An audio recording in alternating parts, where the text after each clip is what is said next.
சிவாஜி கணேசன் ஐயா அவருடைய அந்த இல்லம்ங்கிறது, அன்னை இல்லம்ங்கிறது வந்து சினிமா சினிமா ஆட்களுக்கே அது வந்து ஒரு ஒரு லேண்ட்மார்க் மாதிரி, ஒரு பொக்கிஷம் மாதிரி. ஆமா. கிட்டத்தட்ட மிகப்பெரிய ஹார்ட் ஆஃப் சிட்டியில் கிட்டத்தட்ட ஒரு 500 கோடி ரூபாய்க்கு மேலே ப்ராப்பர்ட்டி உள்ள இடம் அந்த இடம்.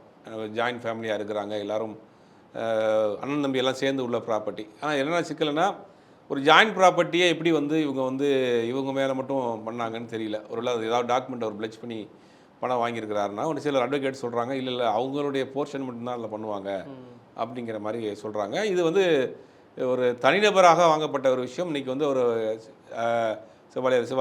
சிவாஜி கணேசன் அப்படிங்கிற ஒரு மாபெரும் ஒரு கலைஞருக்கு ஒரு பேரு புகழை கெடுக்கக்கூடிய ஒரு செயலாக பார்க்கப்படுது. எல்லாருக்கும் மிகப்பெரிய ஒரு அதிர்ச்சி, ஒரு வேதனையான ஒரு செய்தி.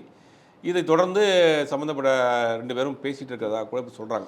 இதற்கு வந்து தமிழக அரசோ இல்லாட்டி ஒரு முன்னணி நடிகர்கள் வந்து ஏதாச்சும் உதவி பண்ண முடியுமா சார்? இல்லை, தமிழக அரசு முன்னணி நடிகர்கள்னா அவங்க இப்போ மொத்தத்துக்கு அந்த ஃபேமிலியில் வாங்கியிருக்கிறாங்க, ஏதாவது கட்ட முடியாத ஒரு சுச்சுவேஷனு, அந்த வீடு இந்த மாதிரியாக போகக்கூடிய நிலைமைக்கு வந்தால் ஏதாவது முன்னெடுப்பாங்க.